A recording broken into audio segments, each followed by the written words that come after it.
Hello dear students and listeners. Welcome to the Information Technology YouTube channel. Hope you are doing well.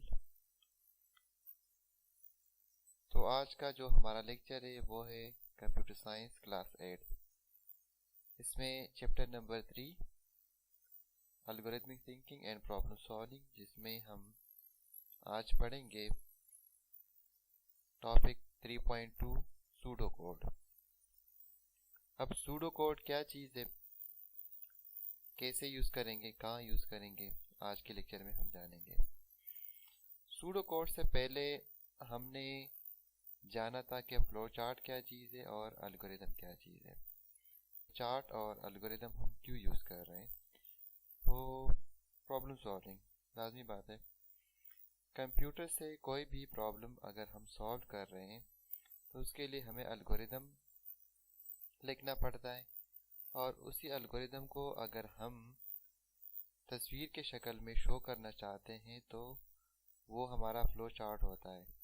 और flow chart का मकसद भी यही होता है कि ताकि हमें प्रॉब्लम अच्छी तरह से समझ आ जाए। तो इसी सिलसिले में जब हम कंप्यूटर प्रोग्राम लिखने जा रहे होते हैं तो उससे पहले हम सूडो कोड लिखते हैं। सूडो कोड असल में प्रोग्राम नहीं होता, लेकिन प्रोग्राम लिखने में मदद देता है। सूडो कोड ह्यूमन रीडेबल होता है, मतलब इंसान के लिए होता है, और प्रोग्राम जो है वो कंप्यूटर रीडेबल होता है, वो कंप्यूटर ही रीड कर सकता है। जब कंप्यूटर प्रोग्राम की बात आती है तो लाजमी बात वेरिएबल और कांस्टेंट से हमें निपटना पड़ता है। वैसे तो मैथमेटिक्स में आपने वेरिएबल और कांस्टेंट्स पढ़े ही होंगे, लेकिन फिर भी यहाँ पे हम एक एग्जांपल के तौर पे इसको समझ लेते हैं। यहाँ पे देखा जाए तो a इक्वल्स टू 5, मतलब ये 5 और ये 6 अगर हम इसको वेरिएबल्स के मदद से जमा करना चाहें तो किस तरह करेंगे। तो ये जो a है ये मैंने एक वेरिएबल लिया है और इसको मैंने बराबर कर दिया है 5, मतलब इस a में मौजूद है 5 और इस b में मौजूद है 6, क्योंकि मैंने इसको बराबर कर दिया, इक्वल कर दिया। अब जब हम इसको जमा करेंगे तो जवाब हमारे पास क्या आएगा, 11 आएगा। तो एक थर्ड वेरिएबल c, वेरिएबल को आप कोई भी नाम दे सकते हैं। तो इस c में मैंने इक्वल कर दिया, तो a जिसमें पड़ा है 5 प्लस b जिसमें पड़ा है 6, तो जब ये दोनों ऐड होंगे, जमा होंगे, तो c में हमारे पास क्या आएगा, 11 आएगा। तो यहाँ पे देखे जाए तो c में 11 मौजूद है। तो यहाँ पे अब ये लिखा हुआ है कि इस एग्जांपल से हमें ये पता चल रहा है कि जो a b c है ये हमारे पास वेरिएबल्स है, और 5 6 और 11 ये क्या है, ये कांस्टेंट्स है। अब इसको कांस्टेंट क्यों कहते हैं, उसके वेरिएबल क्यों कहते हैं। वेरिएबल इसको इसलिए कहते हैं कि इसकी वैल्यू चेंज हो सकती है, मतलब a में हम 5 भी डाल सकते हैं, 6 भी डाल सकते हैं, 7 8 जो भी आप इसमें डालना चाहे तो वो आप डाल सकते हैं और यहाँ पे उसको ऐड कर सकते हैं। लेकिन 5 को तो आप चेंज नहीं कर सकते ना, 5 में तो आप कोई चीज़ नहीं डाल सकते। अगर डाल सकते हैं तो हम इसके साथ ऐड कर सकते हैं, लेकिन 5 5 ही रहेगा, इसकी वैल्यू चेंज नहीं होगी, जबकि वेरिएबल की वैल्यू चेंज होगी। तो यहाँ पे ये भी लिखे, वेरिएबल मेमोरी में एक ऐसी जगह है जहाँ पे डेटा को रखा जाता है, और ये डेटा प्रोग्राम के चलने के दौरान तब्दील हो सकता है।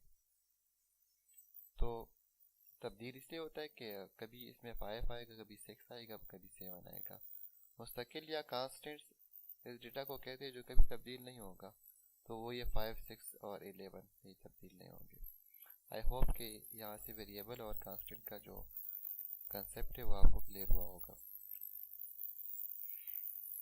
अब सूडो कोड कैसे लिखा जाए, तो याद रखें कि सूडो कोड को लिखने के लिए कोई खास तरीक़ेकार नहीं है। ये मैंने पहले भी आपको बताया, और यहाँ पे इस स्टेप में भी यही लिखा हुआ है कि प्रोग्राम मशीन के लिए लिखा जाता है, जबकि सूडो कोड इंसानों के लिए लिखा जाता है।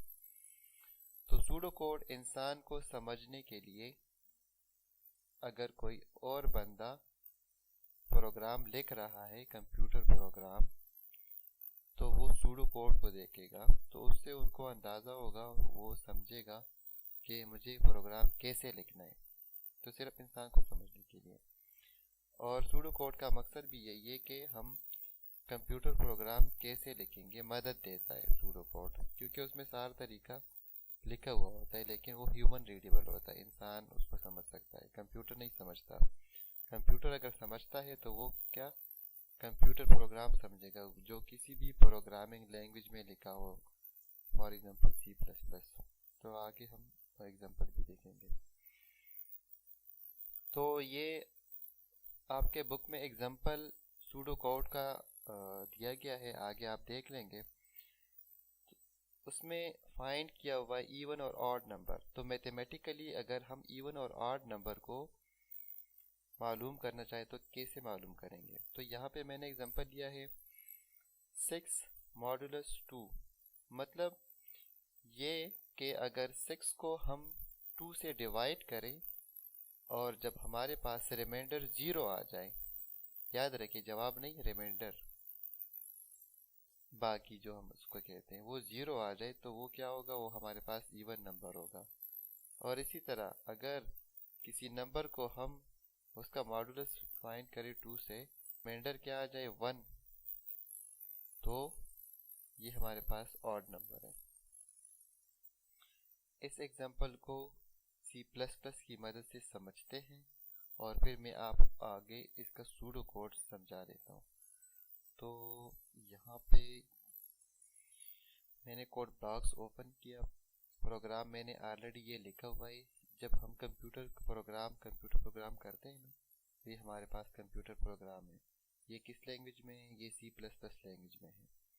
अब इसको अंडरस्टैंड करने की ज़रूरत इस टाइम पे नहीं है, क्योंकि अपर क्लासेस में आप पढ़ेंगे अच्छी तरह से, लेकिन सिर्फ आपको समझाने के लिए कि कंप्यूटर प्रोग्राम काम कैसे करता है, इसलिए मैंने ये ओपन किया। अब इसको प्रोग्राम को मैं रन करता हूँ, रन का मतलब है चलाता हूँ मैं। तो जैसे ही मैं इसको रन करता हूँ तो ये एक विंडो ओपन हो गई। अब यहाँ पे ये प्रोग्राम मुझसे चाहते हैं कि एंटर नंबर, तो मैं एक नंबर दे देता हूँ, फॉर एग्जांपल मैं 8 नंबर दे देता हूँ। मैंने 8 दिया और मैं एंटर की प्रेस करता हूँ, तो ये प्रोग्राम मुझे ये बताता है the entered number is even. तो ये मुझे क्या बता रहा है कि जो भी मैं नंबर देता हूँ तो कंप्यूटर प्रोग्राम ऑटोमेटिक मुझे ये बताएगा कि ये इवन है या ऑड है, क्योंकि मैंने प्रोग्रामिंग लैंग्वेज की मदद से इसको बता दिया है, तरीका मैंने बता दिया। अब ये खुद फाइंड करेगा। अब मैं इस प्रोग्राम को बंद करता हूँ, मैं इसको दोबारा चलाता हूँ। अब की दफ़ा मैं इसको ऑड नंबर को ही देता हूँ, 11 दे देता हूँ और मैं एंटर की प्रेस कर देता हूँ। तो देखिए यहाँ पे मुझे बता रहा है the entered number is odd. तो ये किस तरह हो रहा है, ये इस प्रोग्राम की मदद से हो रहा है। तो देखा जाए, इफ अगर नंबर, जो भी नंबर मैं एंटर करता हूँ उसका हम मॉडुलस ले 2 से और वो इक्वल मतलब जो रिमाइंडर है वो 0 आ जाए, ठीक है, तो हम क्या कहेंगे, the entered number is even. और अगर नंबर मॉडुलस 2 वो 1 आ जाए, 1 किस कंडीशन में होगा, जब ये एल्स पार्ट होगा हमारे पास, मतलब अगर ये ना हो तो क्या हो, the entered number is odd. तो हमें क्या प्रिंट करेगा, क्या जवाब देगा कि ये ऑड है। तो जब हम इवन नंबर देंगे तो ये वाला स्टेटमेंट हमें देगा, और अगर हम ऑड नंबर देते हैं तो ये वाला स्टेटमेंट देगा, क्योंकि हमने ये सारा प्रोग्राम कुछ इस तरह किया हुआ है। आगे और चीज़ें समझते हैं। अब प्रोग्राम ने आपने देख लिया C++ में। अब ये सूडो कोड, ये आप अच्छी तरह से समझेंगे। वैसे प्रोग्राम सूडो कोड के बाद आता है, लेकिन मैंने आपको समझाने के लिए पहले प्रोग्राम आपको देखा है, अब सूडो कोड में आपको बता रहा हूँ, क्योंकि आपके बुक में है, क्योंकि आपके बुक में प्रोग्राम नहीं था। तो ये लाइन 0 लाइन 1 वहाँ पे भी लाइन्स थे, यहाँ पे भी लाइन्स हैं। स्टार्ट मतलब स्टार्ट करो लाइन 1। टेक इनपुट मतलब इनपुट ले लो एनी नंबर, जो भी आप नंबर कीबोर्ड से देते हैं। इफ अगर नंबर मोड 2, इसका मॉडुलस 2 हम ले लें और वो 0 के बराबर आ जाए तो हमें क्या जवाब दो, इट इज इवन, ये इवन है। एल्स अगर 0 के बराबर ना हो, 1 के बराबर हो, तो एल्स इट इज ऑड, और लाइन 6 जो है वो एंड करो। तो ये है सूडो कोड का एग्जांपल। चाहे आप इसमें इंग्लिश में कुछ भी लिखते हैं, आप कोई और लैंग्वेज यूज़ करें या जो भी करें, लेकिन सिर्फ अगर आप ये स्टेप सही लिखेंगे तो आपका सूडो कोड जो है वो सक्सेसफुली होगा। आगे देखते हैं। अब यहाँ पे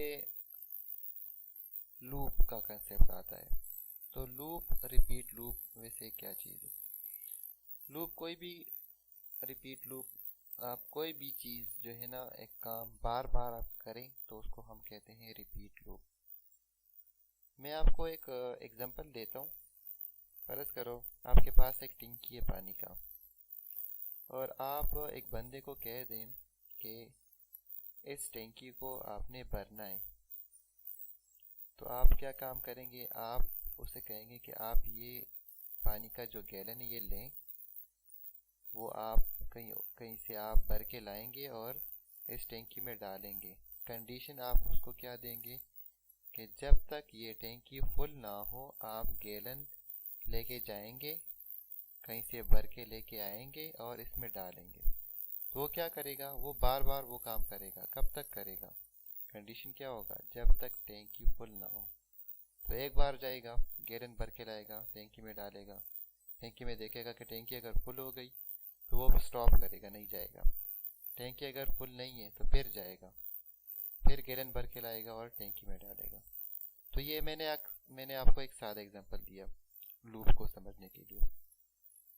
प्रोग्रामिंग लैंग्वेज में लूप को समझने के लिए या लूप से हम क्या क्या काम लेते हैं वो मैं आपको ज़रा बता देता हूँ। लूप के वैसे दो टाइप्स हैं, फाइनाइट लूप और इनफाइनाइट लूप। तो यहाँ पे अभी हम पहले फाइनाइट लूप समझते हैं। तो फाइनाइट लूप को समझने के लिए फिर से मैं आपको C++ का एक एग्जांपल देता हूँ। तो यहाँ पे मैं कोड ब्लॉक्स ओपन कर रहा हूँ और ये मैंने कोड लिखा हुआ है फाइनाइट लूप का। मैं इसको 10 करता हूँ पहले। अब इस प्रोग्राम को मैंने ये कहा हुआ है कि ये जो लाइन है आई लव पाकिस्तान, इसको आप बार बार प्रिंट करो। कब तक प्रिंट करो? मैंने कंडीशन क्या दिया हुआ यहाँ पे 10, मतलब 10 दफ़ा आप मुझे इसको प्रिंट करो। तो मैं प्रोग्राम को रन करता हूँ, रन मतलब चलाता हूँ। ये देखिए 1 2 3 4 10 दफ़ा आई लव पाकिस्तान इसने मुझे लिख दिया। अब मैं आपको ज़रा इसको ये नंबर में चेंज कर दो। मैं इसको कहता हूँ कि मुझे ये 100 दफ़ा लिख के दो। तो देखो मैंने एक 0 बढ़ा दिया, कुछ भी नहीं किया मैंने। इसको फिर से रन करता हूँ, तो अब देखो ये मुझे 100 दफ़ा इसने लिख दिया। 1 से स्टार्ट कर दिया और 100 तक आ गया हेलो पाकिस्तान। तो ये लूप का कंसेप्ट है। हालांकि यहाँ पे मैंने सिर्फ एक दफ़ा लिख दिया हेलो पाकिस्तान, लेकिन जब मैं प्रोग्राम को रन करता हूँ तो वो 100 दफ़ा लिखता है। तो ये है हमारे पास लूप का फ़ायदा। तो आप इसी कंसेप्ट को यूज़ करके आप लूप से बड़े बड़े काम भी लिख सकते हैं, चाहे आप कोई भी काम प्रोग्राम में से ले लें। ये सारी चीज़ें क्या है, hash include iostream, con IO, using namespace, and main, ये आप इसको अभी इग्नोर करें, ये अपर क्लासेस के लिए है। सिर्फ मैंने आपको लूप का कंसेप्ट बता देना था कि लूप कैसे काम करता है। यहाँ पे इस चीज़ को आप थोड़ा सा समझ लें कि ये मैंने कंडीशन लिया हुआ है, फार लूप हमने यूज़ किया हुआ है। तो इसको मैंने आई में 1 मतलब 1 से स्टार्ट करो, एक दफ़ा इसको करेगा, फिर आई प्लस प्लस मतलब इंक्रीमेंट करो, फिर 2 करो, 2 दफ़ा ये होगा, फिर 3 करो, 3 दफ़ा होगा। कब तक होगा? जब तक आई मतलब 1 2 3 less than or equal to, जब तक ये 100 के बराबर ना हो। जैसे ही 100 के बराबर हो जाए, 100 पूरे हो जाए, तो ये लूप जो है ना ये बहुत ख़त्म हो जाएगी। अच्छा, तो ये था फाइनाइट लूप का एग्जांपल। इसी तरह मैं आपको इनफाइनाइट लूप ऐसा काम जो कभी खत्म ही ना हो, बार बार चले, बार बार चले। तो इसको समझने के लिए मैं आपको एक एग्जांपल देता हूँ। जिस तरह हमारे पास घड़ी होती है, क्लॉक, तो क्लॉक के जो घड़ी उसके जो नीडल्स होते हैं वो बार बार चलते हैं। आपने कभी देखे कि वो रुका है? नहीं रुकता, वो बार बार चलता है। तो उसको भी यही कंसेप्ट दिया हुआ है कि आप बार बार चलो, एक काम बार बार चलो। उसमें अगर वो जो सेकंड्स की सुई होती है, नीडल, वो एक चक्कर लगाता है। जब एक चक्कर लगा देता है तो 1 मिनट होता है, जब दूसरा चक्कर लगा देता है तो दूसरा मिनट होता है।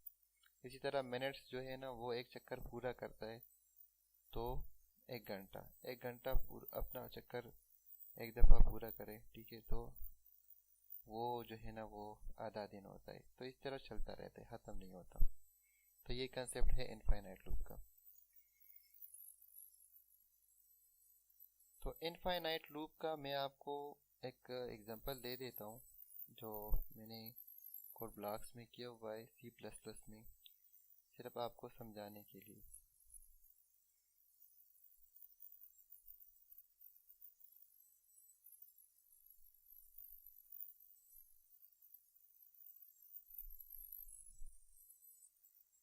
अब ये एक इनफाइनाइट लूप का एग्जांपल है।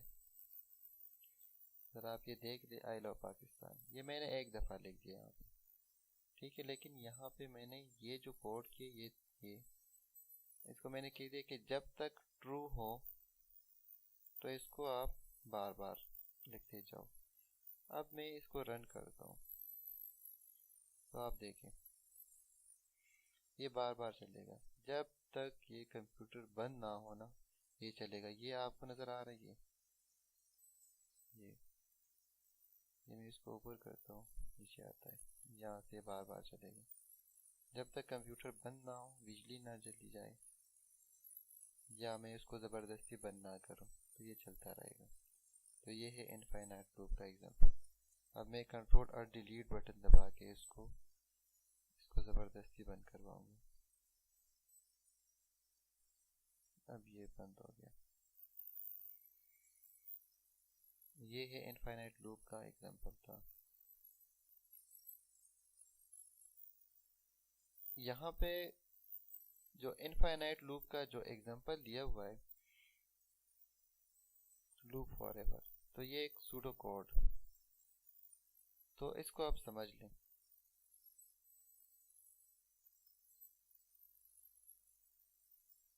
स्टार्ट करो हम line of code loop forever, मतलब ऐसा लूप जो जिंदगी भर चले। अब इसके अंदर ये जो लाइन ऑफ कोड देना, आप इससे कोई भी काम लें, लेकिन ये चलता रहेगा, चलता रहेगा, चलता रहेगा। और ऊपर के एग्जांपल में क्या था?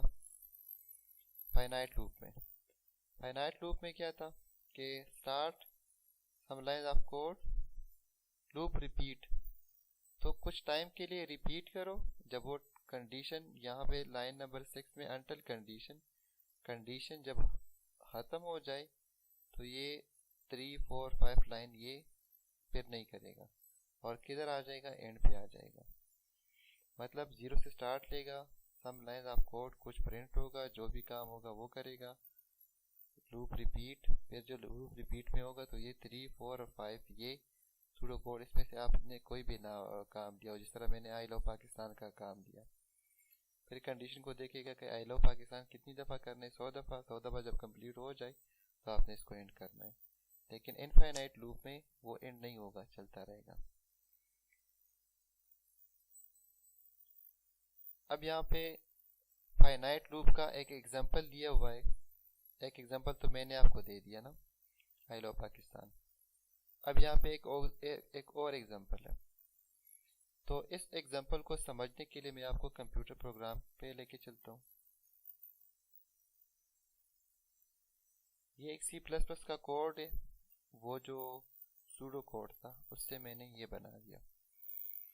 अब इसको तो आप समझना आपको मुश्किल होगा, लेकिन इसका मैं आपको आउटपुट दिखा देता हूँ कि आउटपुट क्या होगा। अब ये हमें क्या कह रहा है कि हमें 5 सब्जेक्ट्स के मार्क्स हमसे मांगेंगे।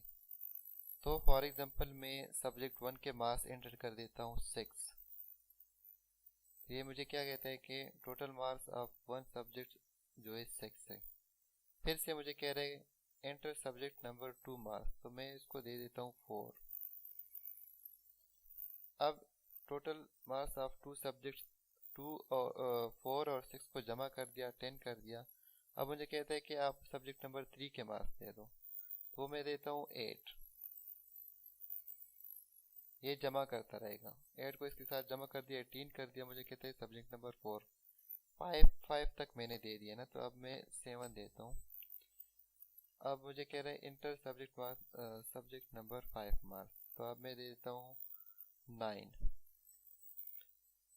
जैसे मैं इंटर की प्रेस कर देता हूँ तो ये मुझे क्या कहेगा, total marks of 5 subjects are 34।